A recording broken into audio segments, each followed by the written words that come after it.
Mário Sarrubo, ex-secretário nacional de Segurança Pública do governo Lula, afirmou em entrevista ao programa Ponto de Vista da revista Veja que a gestão petista nunca se importou muito com a agenda da segurança pública.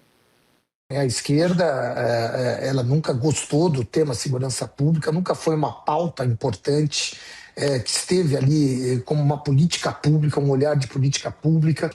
Inclusive, sofremos cortes substanciais de verbas, notadamente no ano de 2025.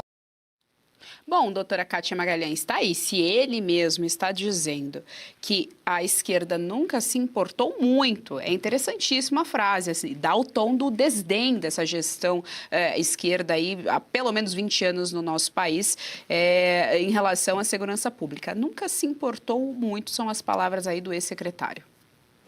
Na própria guerra cultural, nós crescemos, pelo menos a minha geração cresceu, ouvindo banda de rock esquerdista dizer que polícia é para quem precisa de polícia. Olha que menosprezo à atividade policial. E da guerra cultural para a política e para a própria polícia e, finalmente, para togados. Não, a esquerda nunca se importou, aliás, a esquerda sempre menosprezou essa pauta de segurança pública, é uma pauta considerada, pelo menos na retórica, como uma pauta opressora, e aí de uns anos para cá começaram lulopetistas e togados a associar essa pauta até mesmo a essa abominação que você conhece melhor que ninguém, Geise, na academia, chamada racismo estrutural, que as pessoas batizaram como racismo estrutural, e nós temos inúmeras decisões de togados mostrando que atuações policiais legítimas, que policiais adentrando domicílios que são verdadeiros paióis de armas ilegais, de drogas, das piores práticas delitivas, não passam de racismo estrutural. Nós temos togados superiores, STJ, temos até STF sustentando esse tipo de doutrina. Então a gente vê como o esquerdismo ele contaminou a aplicação da lei penal, a compreensão da lei penal, e nos leva, na prática, nos induz quase a uma situação muito perigosa de flertarmos com o abolicionismo penal, aquele velho prende e solta, a polícia cumprindo o seu dever de ofício prende, aí lá vão togados petistas, sim, muitas vezes filiados ao PT ou até simpatizantes declarados da esquerda, simpatizantes de facções como o MST, por exemplo, soltam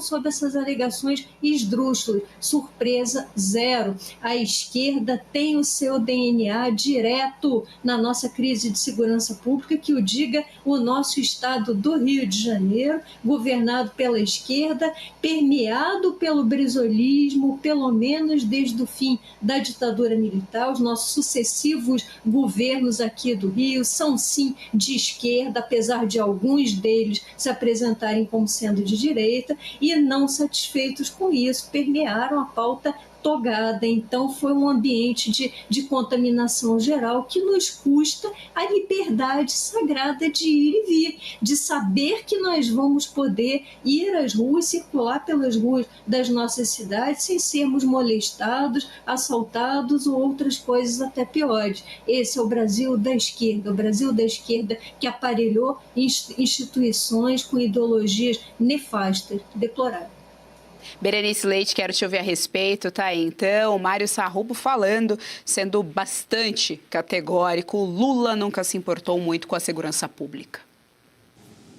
Ele é um ex-secretário do governo Lula, né, e o que disse não é nenhuma novidade, a percepção por parte dos brasileiros, pelo menos 50% da sociedade já sabe disso, mas quando vem de alguém que saiu de dentro do governo, isso fica ainda mais escandaloso, mais forte. Agora, eu vou trazer exemplos práticos de projetos que tramitam aqui nesta casa de onde vos falo, do Congresso Nacional. A exemplo daquele texto que prevê a castração química para estupradores, pedófilos, enfim. Recentemente, ainda hoje, tive conhecimento de um caso que chocou, uma bebezinha de 10 meses que morreu depois de ter sido ali assediada sexualmente, né? Acho que essa é a palavra mais leve que eu consigo encontrar aqui, mas na verdade nós estamos falando, né, de um pedófilo estuprador. E a esquerda votou totalmente contra esse projeto na Câmara, mesmo assim ele avançou, foi para o Senado e está nesse momento parado, não se tornou lei. Nós estamos em ano eleitoral, inclusive, o presidente da Câmara, Hugo Mota, poderia, nesse momento, né, logo que os trabalhos retornarem em agosto, reavivar esse assunto que clama por uma resposta, né, o aumento dessas penalidades. E a gente não percebe que o Partido dos Trabalhadores, o PSOL, quando se trata de aumentar a pena para criminosos, eles sempre dão um jeito de arrumar uma desculpa para passar pano e aí não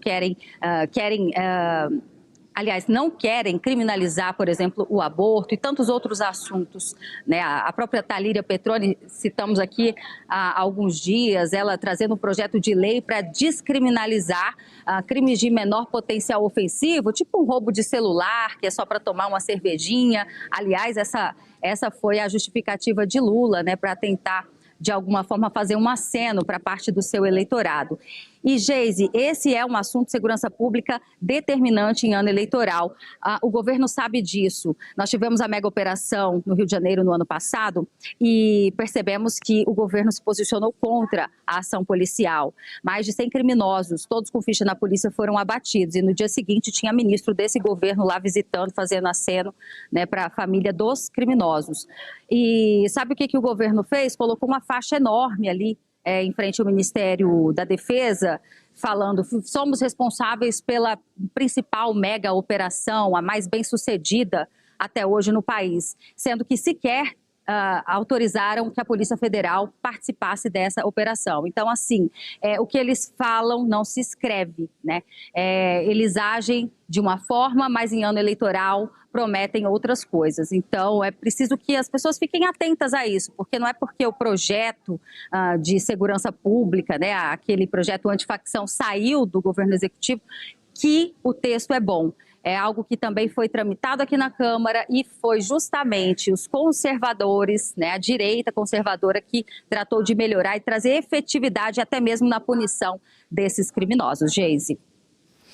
A doutora Kátia Magalhães mencionou aqui o racismo estrutural. É importante a gente sempre esclarecer que, na verdade, do ponto de vista da sociologia, esse termo sequer existe. E sequer existe porque Silvio Almeida, aquele que foi acusado de importunação sexual, inclusive pela ministra Aniele Franco, em seu livro, né, o livro que populariza esse termo aqui nas terras tupiniquim, ele sequer explica o conceito de racismo estrutural e, além de não explicar, ele parte da premissa de que toda vez que acontece algum tipo de racismo, ele é estrutural. E também nem à toa eles utilizam essa palavra. Eles querem confundir a sua cabeça, colocar o racismo estrutural dentro das instituições. Não é nada disso que a teoria diz a respeito. Além disso, quando você trata de segurança pública, a esquerda brasileira atrelar ao assunto do racismo me soa muito mais racista, porque parte da premissa, então, de que preto sempre vai ser bandido, do que tratar o assunto como deve ser tratado, caso a caso, com seriedade. Então, é só mais um bando de falácia para confundir a cabeça do brasileiro e para soar como ciência, quando, na verdade, é só uma pseudo-teoria social.